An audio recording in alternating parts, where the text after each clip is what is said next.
أعوذ بالله من الشيطان الرجيم بسم الله الرحمن الرحيم أحمدك ربي وأستعينك وأصلي وأسلم على خيرة خلقك سيدنا محمد صلوات ربي وسلامه عليه وعلى آل بيته الطاهرين الطيبين المنتخبين عليهم السلام والرضا عن الصحب الغر الميامين وعلى من اهتدى بهداه وسلك طريقه إلى يوم الدين. اللهم إنا نبرأ من حولنا وقوتنا إلى حولك وقوتك فلا حول ولا قوة إلا بالله العلي العظيم. Chers amis, assalamu alaikum wa rahmatullahi wa barakatuh. Encore une fois, je tiens à remercier notre Seigneur exalté soit-il qui nous permet d'être réunis ce soir, et en reconnaissance à l'égard des organisatrices et organisateurs de cette rencontre, en le chef des ASBL ID Les Fourmis, je les remercie pour leur initiative que je salue ce soir. Et je voudrais, en préambule de cette rencontre, si vous me le permettez, vous savez, les événements sont tels que il est difficile parfois de rester dans la lignée de ce que nous avons projeté. Il y a des gifles qui arrivent et qui nous réveillent de temps à autre pour nous dire remets-toi en question, revois un petit peu ce qui se passe autour de toi et oublie ton être, oublie ta personne et sois un peu présent et œuvre dans le sens de l'union, de la pacification et du sens de la fraternité dans la diversité.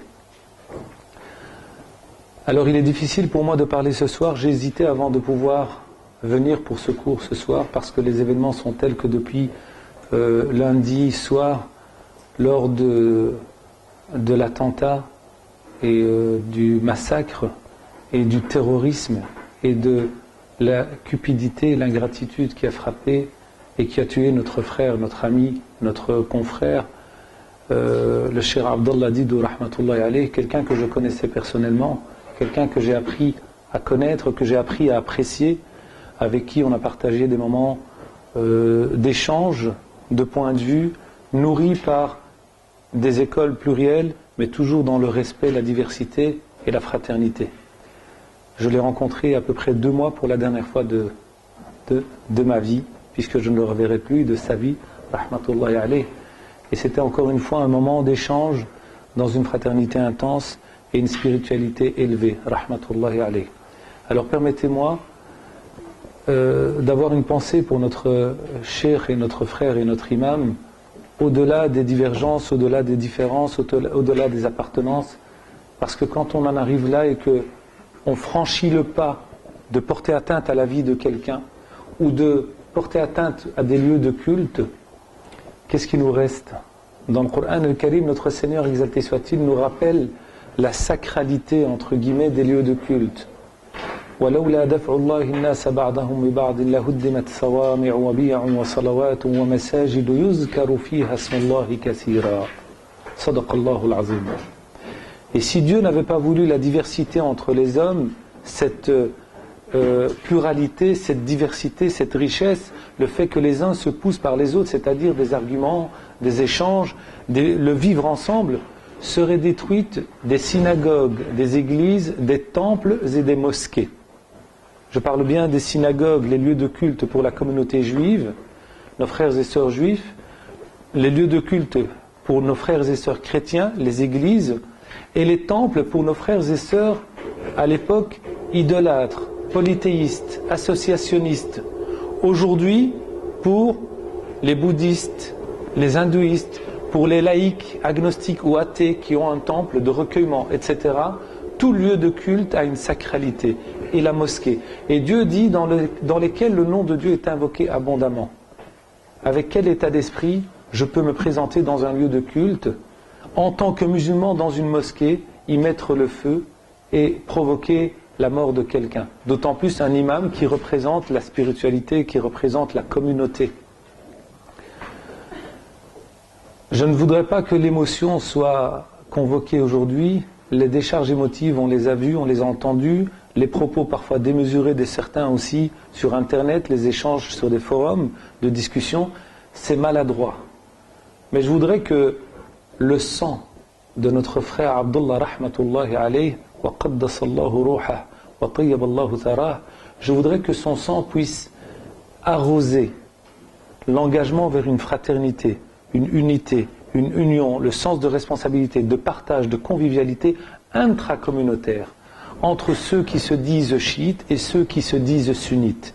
Excusez-moi, je ne sais pas ce que ça veut dire. Moi, je sais qu'il y a des musulmans. Hier, j'étais à une émission télévisée et d'emblée, le présentateur met en évidence que la communauté chiite a été frappée, elle est touchée par un deuil. Et c'est ce que des musulmans ont répété. Mais depuis quand? Quand un être humain meurt et qu'il est en plus de ça musulman de ma communauté de foi, depuis quand ça touche une frange de la communauté sans une autre? Depuis quand on entretient le clivage au sein de la communauté musulmane? Et je lui disais en guise de rectification, pas du tout. C'est la communauté musulmane qui est touchée par un deuil. C'est mon frère en islam, au-delà du fait qu'il soit mon frère en humanité. L'enseignement de la tradition de la Mishnah, de la tradition juive, hébraïque, respectable et respecté. Dans la tradition de la Mishnah, il est dit que la vie d'un humain, d'un homme est sacrée. Et que porter atteinte à sa vie, c'est porter atteinte à toute l'humanité. Sauvegarder sa vie, c'est sauvegarder l'humanité, la vie de l'humanité. C'est ce que reprend le Coran al-Karim. أن من قتل نفسا بغير نفس أو فساد في الأرض فكأنما قتل الناس جميعا ومن أحياها فكأنما أحيا الناس جميعا. Celui qui porte atteinte à un homme, à un humain, et qui touche à sa vie, sa sacralité, sa dignité, c'est comme s'il aura tué toute l'humanité. Et celui qui sauvegarde la vie d'un humain, c'est comme s'il a sauvegardé la vie de toute l'humanité. Tuer un homme, quel qu'il soit, juif, chrétien, agnostique, athée, bouddhiste, peu importe, ça ne m'intéresse pas moi. Le non-croyant, le polythéiste, l'idolâtre est fait de même chair et de même sang que moi. Il porte en lui le souffle de Dieu que je porte en moi. Il n'est pas plus digne que moi, je ne suis pas plus digne que lui. D'autant plus quand il s'agit d'un frère musulman, un imam, dans une mosquée. Je pense qu'il faut éviter les clivages et il faut à tout prix que nous soyons présents avec nos frères et sœurs au sein de la mosquée Rida. Et à partir de cette chaire, je voudrais présenter mes sincères condoléances à la famille pour le décès de notre frère, le Cheikh Abdullah, rahmatullahi alayhi, et à l'ensemble de la communauté musulmane. Ceci étant, j'espère que c'est un début pour que excusez-moi du terme, nos pseudo-cheikhs, nos pseudo-imams, parce qu'il ne suffit pas de dire je suis imam quand je suis à l'avant de la communauté dans la mosquée. C'est une place de lourde responsabilité. Ce n'est pas une honorabilité, c'est une responsabilité de guider la prière dans une mosquée. C'est une responsabilité de parler et de tenir un discours, une khutbah ou un discours, un dars, et de dire des mots. Combien de nos imams? Je suis né en Belgique. Le frère Abdullah avait, rahmatullah alayhi, il était de ma génération. On a grandi dans les mosquées en Belgique. Combien de fois on n'a pas entendu de la bouche de nos imams, ceux-là sont des musulmans de seconde zone, ou alors ils ne sont pas musulmans. Parce que ceux-là ont telle position, tel point de vue. Mais qu'est-ce que je m'en contrefiche, moi, du point de vue de quelqu'un? À partir du moment où il dit La ilaha illallah, Muhammadur Rasulullah, on a le même Coran, la même Qibla, le même Dieu, le même prophète, peu m'importe de ses points de vue. Qu'il prie sur une pierre, ou qu'il se dise chiite, ja'farite, ou imamite, ou zaydite, peu importe qu'il se dise batini, qu'il se dise n'importe quoi, sunnite, salafi, soufi, ça ne me regarde pas. Ce qui m'importe chez un homme, c'est sa dignité. C'est sa piété qui se dégage sur son comportement, sur sa façon d'être et son état d'esprit. On nous a divisés, nos imams, excusez-moi de le dire, on nous a divisés dans nos mosquées. On a dit ça c'est chi'i, ça c'est sunni, ça c'est soufi, ça c'est salafi, ça c'est un tabliri, ça c'est un ikhwani, ça c'est un tahriri, et ça c'est un je ne sais quoi. وَأَنَّ هَذِهِ أُمَّتُكُمْ أُمَّةً وَاحِدَةً وَأَنَا رَبُّكُمْ فَاعْبُدُونَ. Et dans un autre verset, وَأَنَا رَبُّكُمْ فَاتَّقُونَ. Ceci est votre seule et unique communauté. Je suis votre Seigneur, vous et moi, le culte pur. Dieu est un pour que la communauté soit une. Ça suffit. Mais c'est votre responsabilité. Excusez-moi de vous le dire. Quand vous vous asseyez à une chaise comme celle-ci, dans un auditoire ou dans une mosquée, et vous entendez un imam ou un prédicateur, un conférencier tenir des propos et discréditer une partie de la communauté, Minoritaire ou majoritaire, ça ne me regarde pas. Pour moi, on n'est pas minoritaire dans la communauté musulmane. Vous ne savez pas de quelle obédience je suis. Je suis musulman, mais vous ne savez pas de quelle obédience je suis. Ça ne vous regarde pas. Mon père, rahmatullahi alayhi, sainteté sur son âme, m'a éduqué dans l'islam avec ma mère. Il m'a éduqué dans la voie de son éducation spirituelle, d'origine marocaine, de tradition malikite, oui, mais j'ai fait mon parcours de chemin, j'ai fait ma formation, j'ai eu des maîtres qui m'ont éduqué. Mon maître, le père spirituel, Sadr Sharaf, rahmatullahi alayhi, wa qaddasallahu ruha. Le Cheikh Hassan bin Siddiq, radiyallahu anhu wa ardah, wa tayyaballahu thara. Chacun avait une orientation différente. J'ai été l'élève de certains maîtres qui étaient de tradition salafi, d'autres de tradition chiite, d'autres soufis, d'autres tout simplement sunnites, etc., etc., etc. Mais peu m'importe. Ce qui m'importe à moi, c'est qu'on ait un discours vers l'union, le regroupement de nos efforts, avec nos divergences, cette richesse. Votre responsabilité, c'est quand Ya'qub Mahi s'assied à cette table et qu'il discrédite le discours de quelqu'un ou qu'il discrédite une personne sur base de son appartenance, parce qu'il est chiite, il ne faudrait pas l'écouter, ou alors il faut prendre vos précautions, eh bien que vous me le dites. Mais nous, on ne dit pas à nos imams ittaqillah dans ce que tu dis. Quand un imam sur le minbar le vendredi tient des propos en disant Shia, ils ne doivent pas être enterrés avec les musulmans dans leur cimetière et ils sont loin de la qibla des musulmans, etc., etc. Moi, je ne peux pas me permettre de prier derrière lui. Excusez-moi, je ne prierai jamais derrière une personne qui tient ce genre de discours. Parce que pour moi, elle œuvre dans la division. Et la division, c'est la voie de Shaitan. Et Shaitan, ce n'est pas la voie de la spiritualité. Mais vous avez la responsabilité. Combien de conférenciers tiennent des discours et discréditent les soufis, ou discréditent les chiites, ou discréditent ceci ou cela, et personne ne parle. On est là, on sourit, on approuve et on se tait. Mais quand est-ce qu'on va se réveiller? On attend maintenant que notre cher et notre grand frère, rahmatullahi alayhi, arrose de son sang cette espérance de richesse, de diversité, de respect, de fraternité. En tout cas, il ne sera pas mort pour rien. En espérant que sa mort soit un éveil, que sa mort soit un moment d'un bon départ. Qui est-ce qui va prier dans les mosquées chiites et les mosquées soufis et les mosquées tablighi et les mosquées pakistanaises et les mosquées africaines et les mosquées turques, etc. Ça suffit, ça fait 45 ans qu'on est en Belgique, 46 ans que les mosquées existent dans notre pays et on est encore en train de se diviser sur la base d'une appartenance ethnique ou d'une appartenance linguistique. Mais les jeunes Pakistanais, les jeunes Africains, subsahariens, les jeunes Turcs, les jeunes Albanais et les jeunes Iraniens ou Irakiens, etc., ils parlent tous le français. Nos mosquées sont des mosquées belges. Ça suffit. Moi, je prie derrière l'imam chiite parce que je suis chiite dans mon amour de la famille du prophète, Ahl al-Bayt alayhimus salam. Je prie derrière un salafi parce que j'ai la rigueur de la référence au texte. Ça ne me pose pas de problème. Je prie derrière un soufi parce que le soufi m'enseigne la mystique, la pureté intérieure, l'éducation spirituelle, l'aspiration à Dieu et le transcendant. Je prie derrière un tablighi parce qu'il a la volonté de faire partager à autrui ce qu'il éprouve comme spiritualité. Je prie derrière un tahriri parce qu'il a le sens du combat, il a le sens du sacrifice et d'aller de l'avant. Je prie derrière tout un chacun, toute personne qui dit la ilaha illallah, Muhammadur Rasulullah, alayhi wa alayhi salam, c'est mon frère en islam. Arrêtons cette division. Nous en sommes les acteurs aujourd'hui, les instruments et les propagandistes de ce discours-là de division, ce sont certains de nos imams. Et on ne peut pas l'accepter. Mais quand vous vous taisez, votre silence est un silence complice et responsable. Excusez-moi de le dire. En 1989, le Cheikh Abdallah al-Ahdar, rahmatullahi alayhi, a été assassiné. Jusqu'à présent, on ne sait pas encore officiellement qui est-ce qui était derrière cet assassinat. Certains ont récupéré, certains de nos frères de la communauté chiite ont récupéré en disant c'est bien fait, la fatwa de l'imam al-Khomeini rahimahullah, il ne la partageait pas.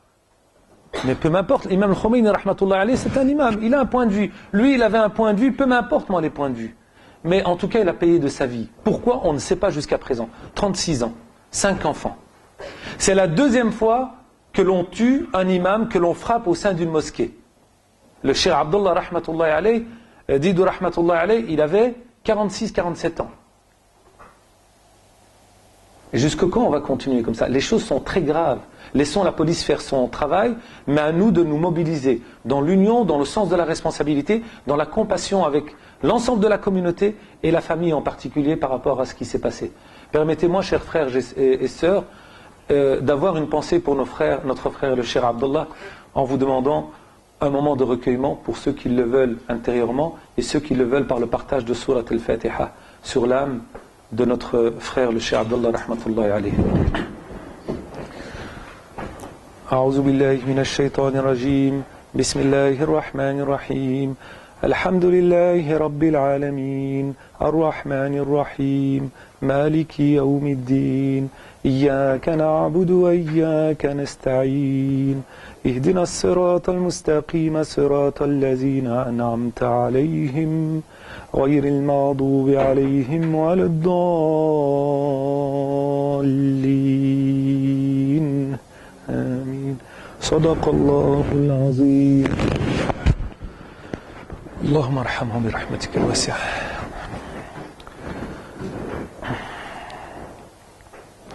Dans le temps qui me reste, je vais reprendre avec vous le propos qui était prévu aujourd'hui autour du sixième cours de Tafsir al-Qur'an al-Azim.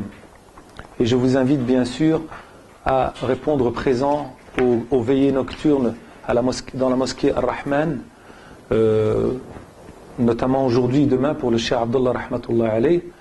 Et vendredi, Salat al-Janaza aura lieu à la mosquée Rida, devant la mosquée Rida, symboliquement la chair de notre grand frère et le Cheikh Abdullah rahmatullahi alayh. Et dimanche, à 11h30, un rassemblement sur la place communale d'Anderlecht. Et vers 14h, partira une marche pacifique, une marche fraternelle, une marche blanche, en guise de soutien pour la famille et de mobilisation de la communauté comme signe fort de notre union et unité, incha'Allah ta'ala. Le tafsir que je vous propose aujourd'hui, rapidement, c'est le tafsir de un passage de Surat al-Hajj. Surat al-Hajj est la 22e surat de l'Qur'an al-Karim. La 22e surat de l'Qur'an al-Karim, c'est une surat post-égérienne, médinoise, révélée à Médine. C'est la 103e surat révélée. Elle porte en son sein 78 versets, 78 versets. Et je prends avec vous les derniers versets de cette sourate. Je n'ai pas le temps, malheureusement. La prochaine fois, je verrai à pouvoir projeter ici les versets en arabe avec un essai d'interprétation, une traduction française, pour que l'on puisse convoquer le verset constamment pendant l'exposé. Je vais très rapidement rappeler les versets au fur et à mesure de notre cours, incha'Allah ta'ala. J'ai intitulé ce commentaire du Coran comme étant comme suite: être fidèle et agir au-delà des épreuves par amour divin. Les versets 77 et 78, les deux derniers versets de cette sourate. Al-Qur'an al-Karim s'adresse à l'homme en convoquant sa raison. Preuve à l'appui, c'est que la première parole de l'Qur'an, Iqra bismi rabbik, lis au nom de ton Seigneur. Lis, c'est la clé de la science, c'est la rationalité, c'est l'ouverture de l'esprit. Bismi rabbik, c'est la clé de la foi. Et l'islam joint le rationnel au spirituel, dans le sens où il n'y a pas de conflit entre science, entre raison et foi, entre guillemets, dogme et raison. Bien que, pour ma part, il n'y a pas de dogme en islam. Si l'on pouvait parler d'un dogme, ce serait celui du tawhid, de l'unicité. Et encore, je ne suis pas tout à fait d'accord pour le considérer comme étant un dogme. Pour nous, c'est une vérité absolue qui transcende l'homme, puisqu'elle est inscrite dans la logique de l'homme, cette aspiration au transcendant, qui est la reconnaissance de l'unicité de Dieu, exalté soit-il. Et le Coran al-Karim convoque la raison humaine, mais parle par parabole, c'est-à-dire il donne des exemples. Al-Amthal, les exemples illustres de le Coran al-Karim, les paraboles. Et dans cette sourate, sourate al-Hajj, qui je rappelle est une sourate pleine d'élan spirituel. Allahu Jalla fi'ulah nous rappelle en début de cette sourate, sourate al-Hajj. Et cette sourate commence par parler de Ahwal al-Qiyamah. Ya ayyuhan nasu attaqu rabbakum inna zalzalata as-sa'ati shay'un 'azim. يوم ترونها تذهل كل مرضعة عما أرضعت وتضع كل ذات حمل حملها وترى الناس سكارى وما هم بسكارى ولكن عذاب الله شديد. صدق الله العظيم. Dieu exalté soit-il commence cette sourate en parlant du jour du jugement dernier. Pourtant elle parle du Hajj, le pèlerinage. Il est en train de nous indiquer ici le fait que le pèlerinage est une aspiration au voyage ultime de la vie. Et que le grand pèlerinage, comme dit le prophète sur lui, sa sainte famille la paix, Al-Hajj Arafat, c'est Arafat. Arafat symbolise le jour du jugement dernier, où tous les croyants et croyantes sont habillés d'étoffes blanches, le riche et le pauvre, le gouverneur et le gouverné, l'homme et la femme sont couverts de vêtements qui symbolisent le linceul. Ashbah ma yakunu bi kafanil mayyit. Libas al-ihram, le vêtement de l'ihram. Pour nous rappeler que sur le mont Arafat, cela symbolise mawqif yawm al-qiyamah, l'emplacement du jour de la rétribution. Tous identiques sans distinction aucune. Pas de traces de richesse, d'appartenance à une classe sociale. Eh bien, dans cette sourate, Allah subhanahu wa ta'ala nous dit à la fin de cette sourate, Ya ayyuhan nas duriba mathalun fastami'u lah. Un exemple vous a été donné, tendez l'oreille. Innal lazina tad'una min dunillahi lan yakhluqu dhubaban walau ijtama'u lah. Wa in yaslubhum adh-dhubabu shay'an la yastanqidhuhu minhu ضعف الطالب والمطلوب ما قدر الله حق قدره إن الله قوي عزيز صدق الله العظيم. Allah subhanahu wa ta'ala, Dieu exalté soit-il, nous met en évidence qu'il a donné des exemples. Tendez l'oreille. Ceux que vous interpellez ou que vous invoquiez en dehors de Dieu, en deçà de Dieu, ne sont rien. L'exemple qu'il met en évidence ici, c'est pour attirer notre attention sur l'unicité. La parabole de l'Qur'an al-Karim a pour objectif d'attirer notre attention, être attentif. La spiritualité, c'est une attention. La spiritualité, ce n'est pas une émotion. La spiritualité, c'est une raison. Elle est consciente, elle est éveillée, elle est active, elle est participative. La spiritualité, c'est pas dire Masha'Allah, Subhanallah, Masha'Allah, tout est dans le cœur. Et on plane. On plane tellement que l'on paye de notre sang aujourd'hui. On a tellement plané sur le discours de division, de haine entre les tendances et les mouvements et les groupuscules musulmans à cause de certains de nos imams qu'aujourd'hui on a payé de notre sang. Le sang de notre cher Abdullah rahmatullahi alayhi, c'est notre sang. Parce que notre silence cupide est complice. Dieu donne une parabole sur le plan de la spiritualité. Parce que la spiritualité, elle est éveillée. Une spiritualité, ce n'est pas un sentiment intérieur et on éprouve un bien-être, une tranquillité intérieure ou khalas. Non, une spiritualité, c'est ce bien-être intérieur qui se transforme en action, en engagement, pas uniquement en parole.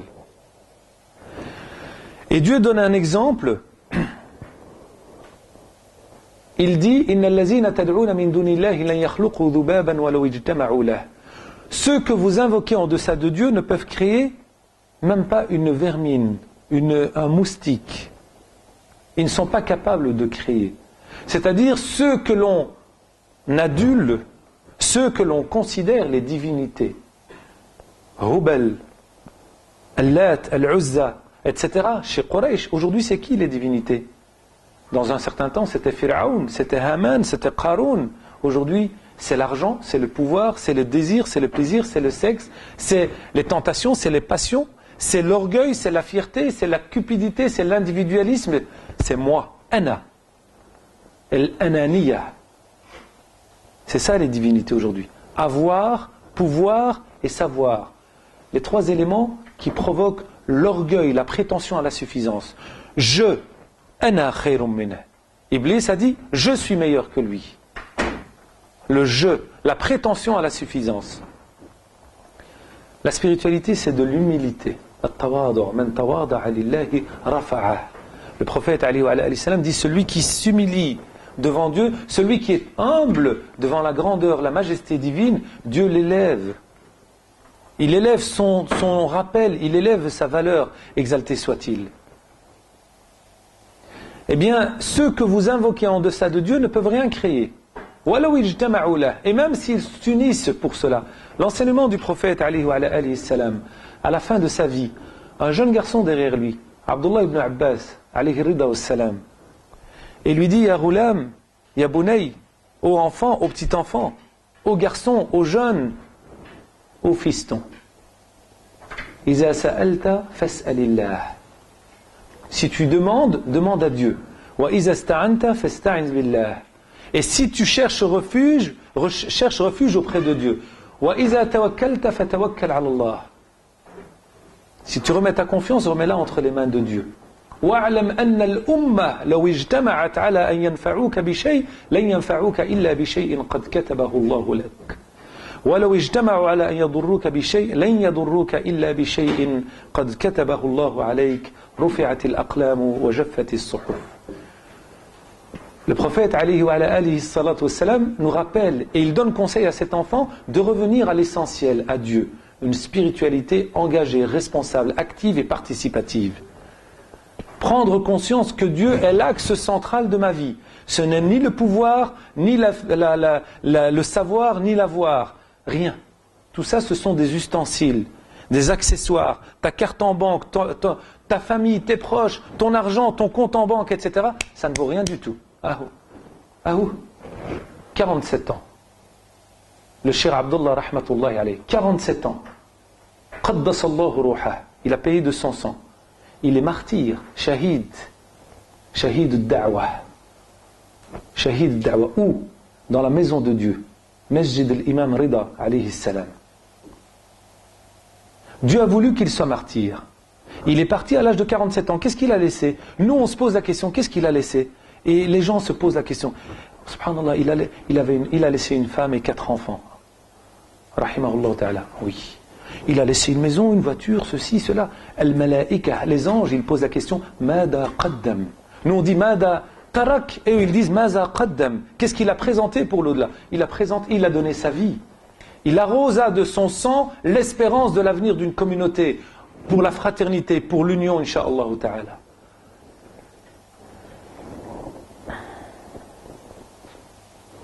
Ma qadarullaha haqqa qadrih.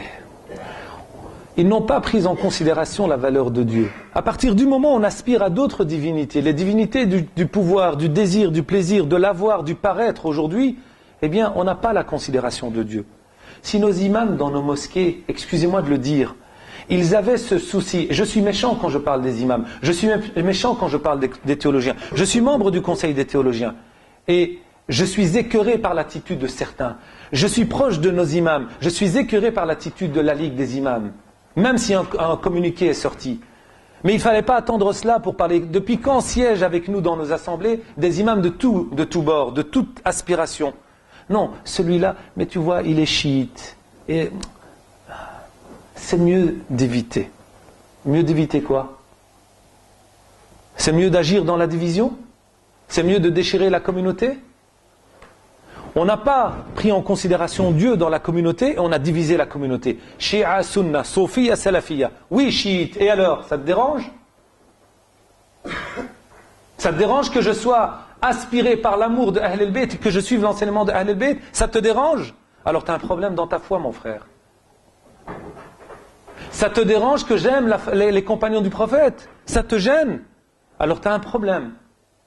Mais depuis quand un chiite n'est pas un musulman? Depuis quand un chiite est la source de la division? Depuis quand un chiite? On n'a jamais connu ça. L'imam Ali, alayhi rida wassalam, il est attaqué, agressé, et on lui dit de l'Khawarij, akufarun hum, et il va dire la, ikhwanuna baghaw alayna. Allah, alayka salamullah. Nos frères qui ont transgressé à notre égard. Nos frères. Eux qui disaient vous êtes des kuffars. Nos frères ont transgressé à notre égard. Et aujourd'hui, on écoute certains discours de haine, de division sur Internet. Certains des prédicateurs, certains de nos imams, non. Les chiites, il faut s'en écarter. Il ne faut pas dire Fulan rahmatullahi alayh. Il ne faut pas écouter un tel. Il y a de part et d'autre des responsabilités à travers le monde dans certains discours haineux. Mais soyons conscients, nous sommes en Belgique, n'importons aucun conflit. Nous sommes en Belgique, les mosquées sont des mosquées belges pour les musulmans de Belgique. Que je sois musulman, sunnite ou chiite, soufi ou salafi, malikite ou ja'farite ou zaydite ou hanafite ou shafi'ite, ou peu m'importe, je suis musulman qui dit la ilaha illallah, Muhammadur Rasulullah, tu respectes en moi cette spiritualité. Si tu ne la respectes pas, tu n'as pas le sens de la fraternité. Et si tu n'as pas ce sens-là, tu œuvres dans la voie de division. Et celui qui est la source de la division, c'est Shaitan. Excusez-moi, c'est très simple. On nous a divisés pendant plus de 40 ans dans notre pays, ça suffit. Que le sang de notre imam, rahmatullahi alayh, puisse arroser cette espérance d'unité, d'union, d'aller de l'avant. Ce verset de l'Coran al-Karim nous met en évidence la majesté de Dieu, son omniscience, son omniprésence, son omnipotence, exalté soit-il. Si on ne respecte pas l'autre, en l'autre l'acte qu'il a créé, c'est que je ne considère pas Dieu. Je respecte en toi l'acte qui t'a créé, que tu sois juif, chrétien, agnostique, athée, bouddhiste ou musulman, chiite ou pas. Excusez-moi de le dire, moi je n'aime pas ces divisions, relater ces divisions. Pour moi, on est tous les mêmes. On a des obédiences différentes, des écoles de droit, de jurisprudence islamique différentes. On a des spiritualités, des voies différentes pour une même et seule spiritualité. On a un seul et même Dieu, un seul et même prophète, un seul et même Coran, une seule et même Qibla. Donc considérer en Dieu, considérer l'axe central qui est cette spiritualité, cette voie qui nous mène à Dieu. Et c'est pour ça que le Coran al-Karim dira Allahu yastafi min al-malaikati rusulan wa min an-nas. Dieu a choisi, al-istifa c'est la purification, la pureté de noblesse que Dieu accorde aux anges, Jibril alayhi salam, qui est le meilleur des anges, wa min an-nas, Sayyidina Muhammad alayhi salam. Qui sont les meilleurs des humains? Les prophètes alayhi salam. Et puis le prophète Mohammed alayhi salam, et puis sa noble famille sainte et purifiée, Ahlul Bayt alayhi salam, et puis as-sahaba al-kiram, al-afadil al-akhyar, les compagnons bien guidés, radiyallahu anhum wa ardahum. Et ensuite, les imams, bien sûr on a nos imams qui sont la lumière de Dieu sur terre, les garants de la stabilité de la foi, de la spiritualité, de l'union et de la fraternité, en principe. En principe. Ensuite, le Coran al-Karim nous rappelle cette grandeur de Dieu. Allahu sami'un basir. Ya'lamu ma bayna aydihim wa ma khalfahum. Il sait ce qu'il y a entre leurs mains et ce qu'il y a derrière eux. Wa ila Allahi turja'ul umur. Il est omniscient, exalté soit-il. Il sait ce qu'il y a dans l'intériorité, dans les cœurs, dans les consciences. Il ne suffit pas de parler. Des communiqués sont sortis par-ci, par-là. Nous condamnons cet acte. Oui, c'est bien. Ça ne suffit pas. Moi, je suis déçu. Et je suis vraiment... J'ai été blessé. Le jour où notre frère et notre imam, Abdullah rahmatullah alayhi, est mort, lundi soir, je n'ai pas vu sur place les représentants, les dignitaires de la communauté musulmane, pas politique. Moi, ça ne m'intéresse pas les courants politiques. Il y a eu des gens politiques sur place, c'est leur droit. Je ne sais pas si certains faisaient de l'électoralisme ou pas, peu m'importe, je ne juge pas les intentions. La ministre de l'Intérieur est descendue sur place. Où étaient les imams? Dans leur sommeil? Où étaient les imams? Où étaient les représentants de la Ligue des imams, du Conseil des théologiens, de l'Union des mosquées, de l'exécutif des musulmans belgiques? Ils étaient où? Où étaient les mosquées voisines?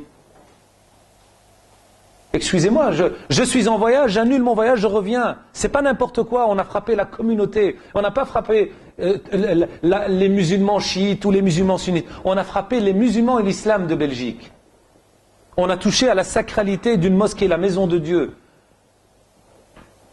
Hein? Quand le prophète alayhi salam reçoit une délégation chrétienne, il discute avec eux de Najran, du Yémen.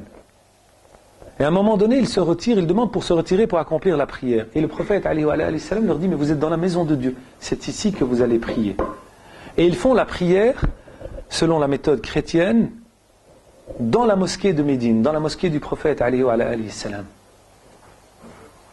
Regardez l'union, la fraternité. Le prophète leur dit, vous êtes dans la maison de Dieu, c'est ici que vous allez prier. Et nous, certains nous disent, oui, mais c'est une mosquée chiite, pourquoi tu pries à Rahman? Pourquoi Moi, je l'ai entendu à plusieurs reprises. Frère Yaqub, tu fais des conférences à Masjid al-Rahman, taqillah, mon frère. Ah, il paraît que Yaqub, c'est un chiite. Mais il cache bien son jeu. Ah oui, mais les chiites, ils ont taqiyya, le simplisme caricatural. Il joue bien son jeu. Ah non, hier, il était à la Zawiya, c'est un soufi. Ah oui, ben oui, oui. Je suis chiite dans mon amour de Ahl al-Bayt, alayhi salam. Et l'imam Ja'far al-Sadiq, alayhi rida salam, imam al-a'imma, ala al-ra'si wal-'ayn. Je dis bien imam al-a'imma, le maître des imams. Le maître de l'imam Malik, le maître de l'imam Abu Hanifa, rahimahullah. Oui, ne l'oubliez pas, c'est pas n'importe qui. Hein? Si ça c'est être chiite, je le suis. du fond de mon cœur. L'imam Shafi'i rahimahullah disait إن كان رفضا حب آل محمد فليشهد الثقلان أني رافدي. Si être chiite c'est l'amour de Ahl al-Bayt, je le suis.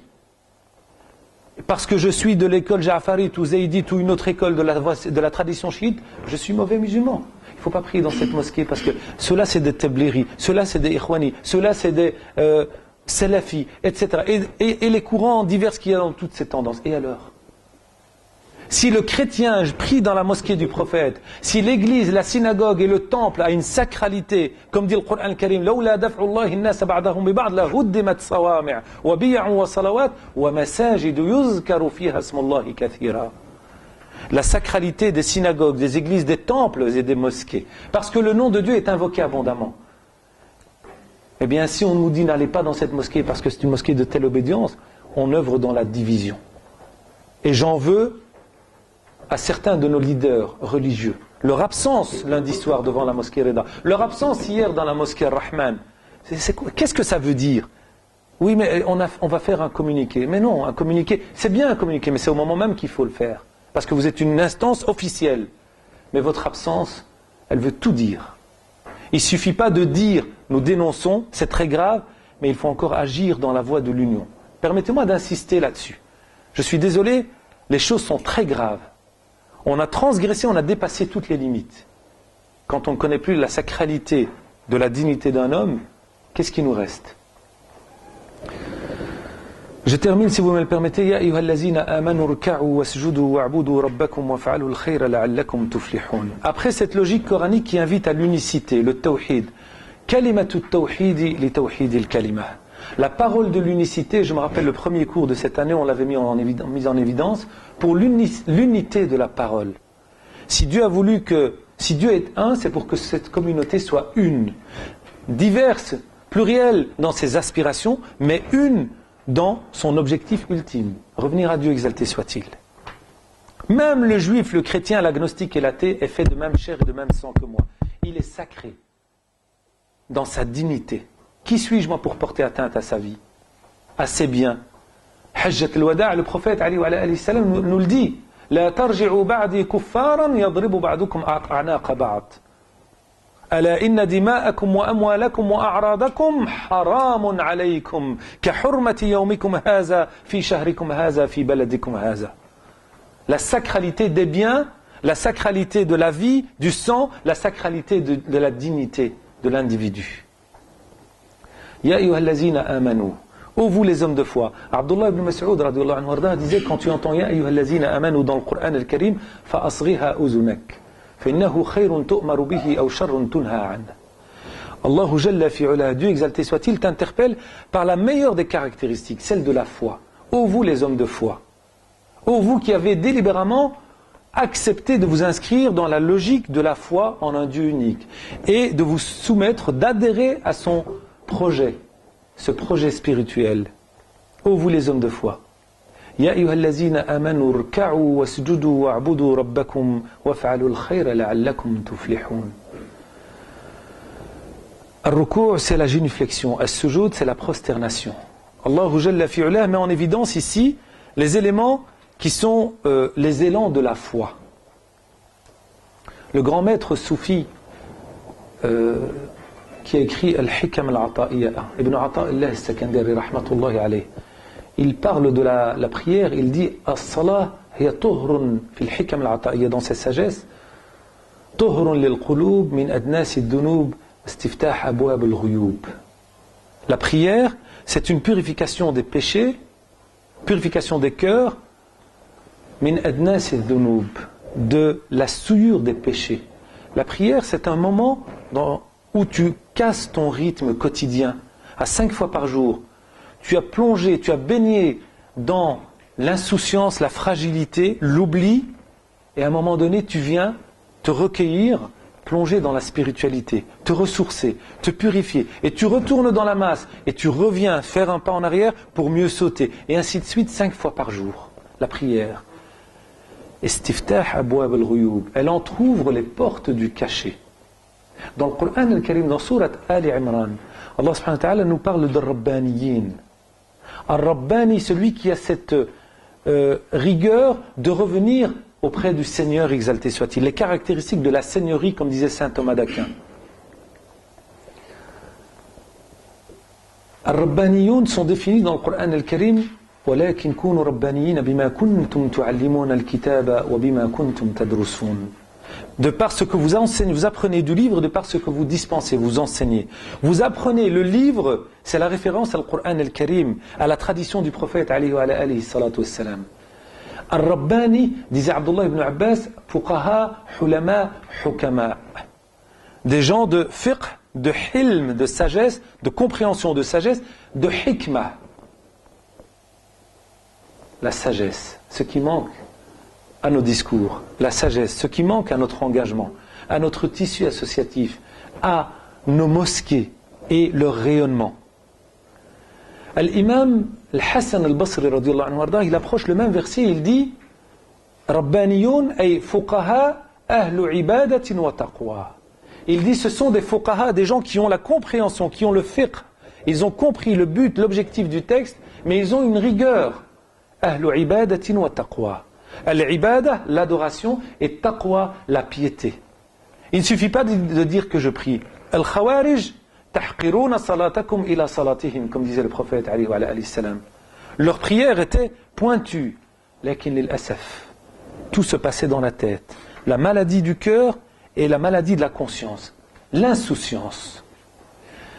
Donc ils ont al-ibada, mais ils ont aussi taqwa, la piété. C'est-à-dire, il y a la rigueur de la pratique, mais il y a aussi l'élévation, l'aspiration à une élévation spirituelle. Ça, c'est la première génération. Abdullah ibn Abbas. Ensuite, Al-Tabi'in, Hassan al-Basri, radiyallahu anhu arda. Regardez l'imam Ja'far al-Sadiq, alayhi rida wa salam. Qu'est-ce qu'il dit de ce verset du Coran? Il dit, Fuqaha musmi'una bi sama'i al-qulub, mubsiruna bi a'yuni al-ghuyub. Ar-Rabbani, celui qui a cette rigueur et qui a cette intimité avec Dieu par le biais de cette prière, cet élan de la foi. La prière, c'est un élan de la foi. Eh bien, il est Rabbani.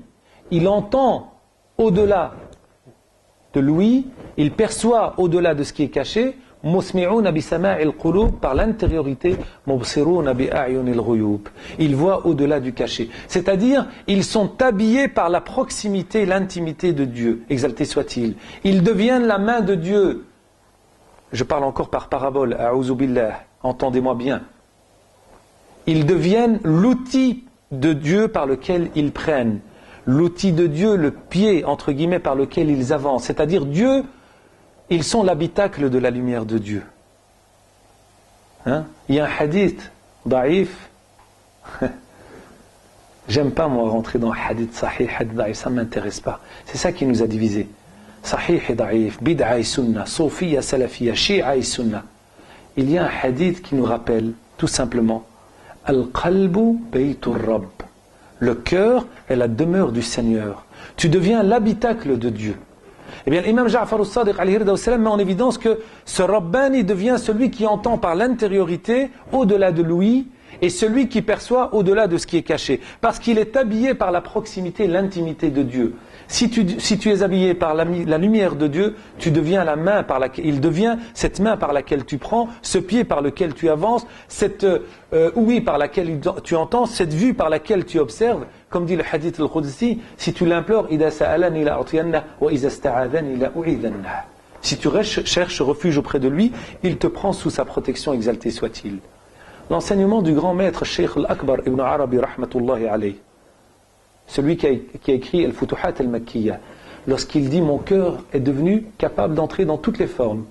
Pâturage pour gazelle, tablette de la Torah, page du Coran, temple de la Kaaba, temple pour les idoles, quelle que soit la caravane, le chemin de ma foi, c'est celui de la caravane de l'amour. »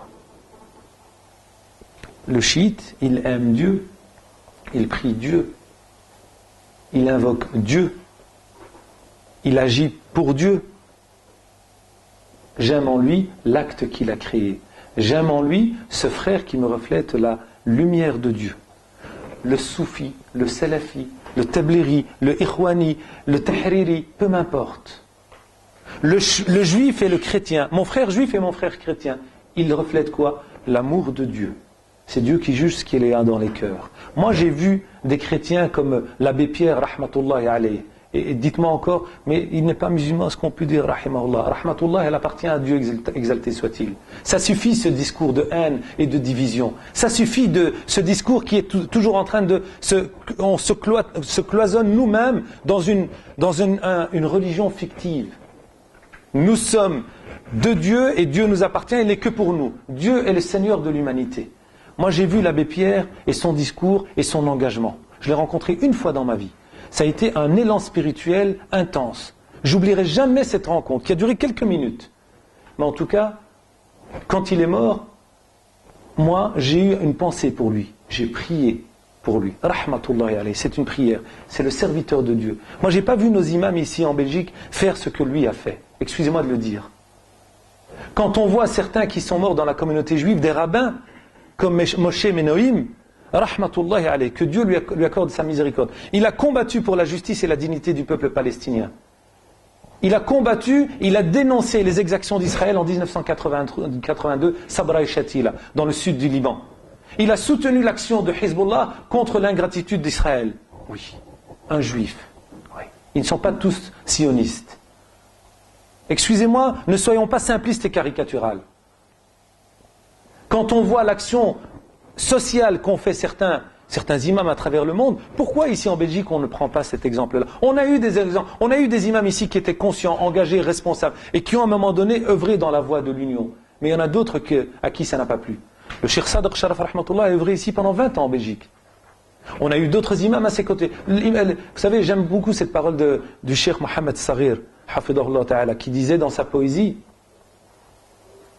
سواك وجلباب نظيف ولحية وألف شعار في المساجد تذكر أيلهى وأبناء المشارق تقبر أيلهى وأبناء المغارب تكفر. السواك, le jilbab et al-lihya, la barbe. Masha'Allah, tabarakallah. Si pour toi c'est un élément qui est un élan de ta foi, alhamdulillah, je te le respecte. Mais ce n'est pas cet élément-là, cet outil-là qui va faire la division entre les frères d'une même voie, d'une même spiritualité. سواك وجلباب نظيف ولحية وألف شعار في المساجد تذكر. Mille et un slogans dans nos mosquées. Mille et un slogans. Halal et haram, bid'a et sunna, soufiyya, salafiyya, shi'a et sunna. وأن هذه أمتكم أمة واحدة وأنا ربكم فاعبدون. صدق الله العظيم. أيلهى وأبناء المشارق تقبر أيلهى وأبناء المغارب تكفر. On se divise, on se préoccupe par des futilités et la jeunesse en Orient se fait enterrer vivante. En Palestine, nos frères et sœurs, ce qui s'est passé dans d'autres pays du monde arabe et musulman, ce qui se passe maintenant en Syrie, ce qui se passe en Afrique, ce qui se passe en Irak, en Afghanistan, c'est quoi tout ça? Au vu du monde entier. Et nous on se tait, on se divise pour des futilités. Il prie comme ça, il prie comme ça. Il dit sadaqallah al-azim après la lecture du Coran. Il dit alayhi salam, l'autre il ne dit pas alayhi salam. Qu'est-ce que c'est que ça?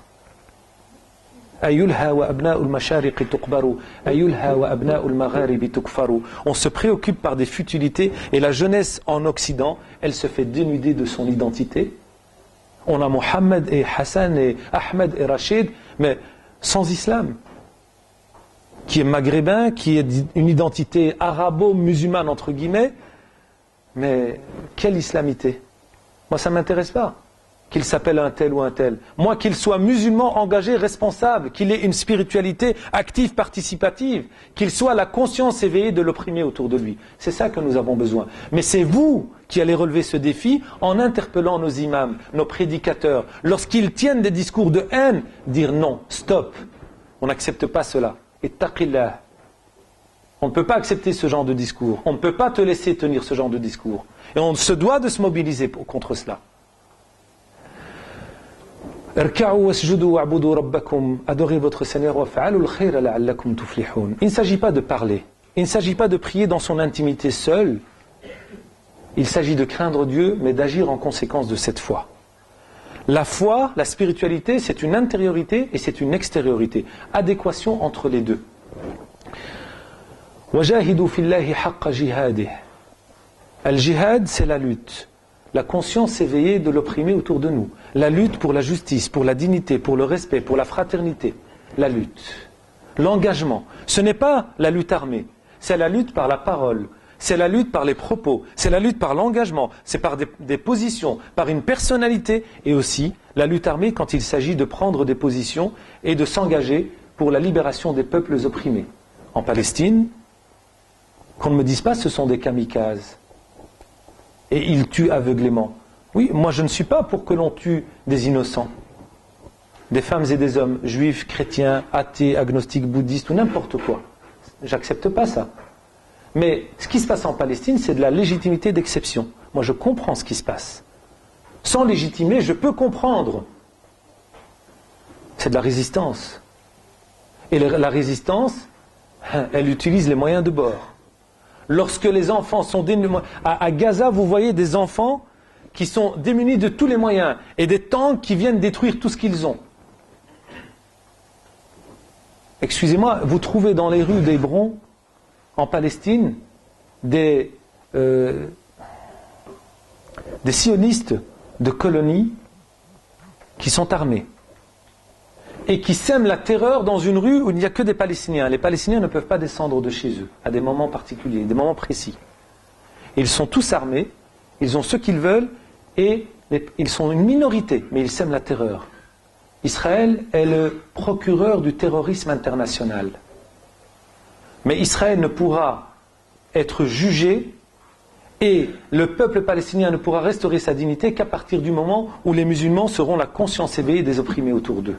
Au même titre que d'autres, en partenariat avec nos frères juifs et chrétiens qui œuvrent, et d'autres, et les agnostiques et athées aussi, qui œuvrent dans la voie de la libération d'un peuple. Là, encore une fois, on est absent. On a le point levé lors des manifestations, Allahu Akbar, Hayya al jihad, c'est tout ça, ce sont des slogans. Les slogans, ça s'éteint très très vite. Wajahidu fillahi haqqa jihadih.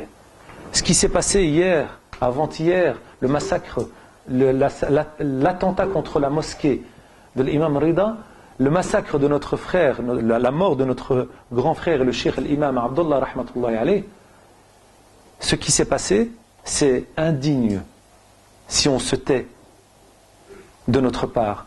C'est un crime contre l'humanité et contre la communauté musulmane en Belgique. C'est un djihad que l'on doit mettre en évidence pour que cela ne se répète plus. Jihad al-nafs, maîtriser sa conscience, ses instincts, ses passions, ses tentations, ses désirs et ses plaisirs. Et c'est aussi un jihad pour apprendre à s'aimer. C'est un jihad. Je vais vivre un amant avec sa bien-aimée, un époux et son épouse. Ils s'aiment, je l'espère. J'espère que la vie de couple est fondée sur l'amour. Mawaddatan wa rahma, dans Surat al-Rum. L'amour et la miséricorde. Eh bien, dans l'amour, il y a des moments de relâchement, il y a des moments de tension. C'est pour ça que le Coran al-Karim parle de miséricorde. Mawadda wa rahma. Ce sont les éléments acteurs et régulateurs de la vie de couple. Eh bien, espérons que ce qui s'est passé va engendrer en nous cet amour d'autrui. C'est un jihad, l'amour. L'époux doit apprendre à vivre avec les défauts de son épouse et l'épouse avec les défauts de son époux. Mais ce qui nous permet de dépasser ça, c'est l'amour. Et pour gérer les moments de tension, c'est la miséricorde, la rahma. Le prophète, alayhi salam, n'était-il pas une miséricorde pour les mondes? Rahmatan lil alamin. وجاهدوا في الله حق جهاده واجتباكم وما جعل عليكم في الدين من حرج ملة أبيكم إبراهيم. C'est la voix de notre père Abraham, le père du monothéisme, l'archétype de l'unicité, le père de la tradition hébraïque, juive, chrétienne et musulmane, celui de qui se réclame tout un chacun, Ibrahim alayhi salam. Il est le père du monothéisme dans le sens où il est le père de la tradition spirituelle la plus intense. Il nous a enseigné le sens du sacrifice et il a acquis grâce à cela le qualificatif de l'ami intime de Dieu, exalté soit-il. C'est lui qui nous a appelés les muslimines. Al-muslimoun, c'est quoi? Al-muslim, c'est celui qui est entre guillemets soumis. En fait, c'est une adhésion au projet divin. Il a adhéré à ce projet de Dieu du sacrifice, du don de soi et de l'abandon de soi pour l'amour de Dieu. En voulant sacrifier son fils Ismaïl alayhi salam. Eh bien, il est le modèle. Et c'est ça le sens de l'jihad dans le Coran al-Karim. C'est le sens du sacrifice, le sens de la résistance, le sens du don et de l'abandon de soi, de son temps, de ses biens, de son énergie et de sa personne. Et enfin, le temps m'est compté, excusez-moi, le Coran al-Karim revient à la fin de ce verset, après le témoignage de notre foi, dire qui nous sommes, témoigner de notre foi, c'est rayonner autour de nous par nos attitudes, notre comportement. Il invite à cette responsabilité. لتكونوا شهداء على الناس ويكون الرسول عليكم شهيدا ليكون الرسول عليكم شهيدا وتكونوا شهداء على الناس. Ensuite فأقيموا الصلاة وآتوا الزكاة واعتصموا بالله هو مولاكم فنعم المولى ونعم النصير. صدق الله العظيم. Le Coran revient sur فأقيموا الصلاة وآتوا الزكاة. Acquittez-vous de la prière, accomplissez la prière et acquittez-vous de la zakat. L'aumône purificatrice. C'est-à-dire le droit de Dieu, la verticalité pour l'horizontalité, le droit du prochain.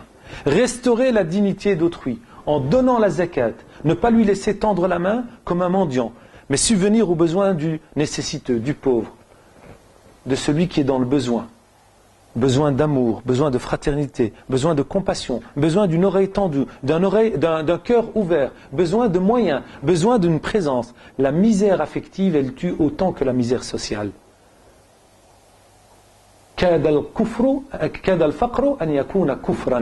Comme disait l'imam Ali alayhi rida wassalam, كاد الفقر أن يكون كفرا. Sayyidina Omar radiallahu anhu wardah disait لو تمثل لي الفقر رجلا لقتلته. Si la misère était un homme, je lui trancherais le cou. Parce qu'elle porte vers l'ingratitude, la négation dans la foi.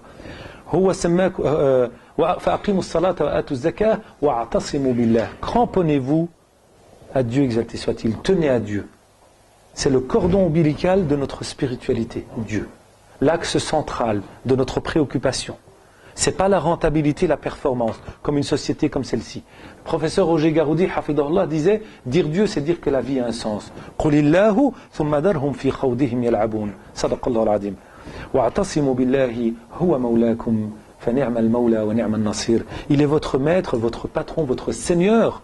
Fa ni'mal mawla wa ni'mal nasir. Celui qui accorde cette proximité, cette grâce intérieure, et celui qui accorde la victoire. Lorsqu'on est démuni d'une dignité, de droit, de respect, il nous accorde cela. Je dirais en guise de conclusion, comme disait mon maître, le Cheikh Sadaq Sharaf rahmatullahi alayh, la rahata lil mu'mini duna liqa'illah. Il n'y a pas de repos pour le croyant en deçà de la rencontre de Dieu. C'est dans la rencontre de Dieu, dans la prière ou après la mort, que se trouve le repos de l'âme, la tranquillité, l'apaisement, l'harmonie de l'individu. Notre cher Abdullah rahmatullahi alayh est dans l'apaisement, la tranquillité, martyr, dans la maison de Dieu. On peut lui souhaiter que la grâce et la bénédiction, la béatitude, et d'être avec النبيين والصديقين والشهداء والصالحين وحسن أولئك رفيقا. اللهم ارحمه برحمتك الواسعة. اللهم وسع مدخله وأكرم نزله واغفر لنا وله وأبدله أهلا خيرا من أهله ودارا خيرا من داره وأسكنه فسيح جناتك إنك سميع قريب مجيب الدعوات فأنت نعم المولى ونعم النصير. وصل اللهم على سيدنا محمد وعلى آله وصحبه وسلم. السلام عليكم ورحمة الله.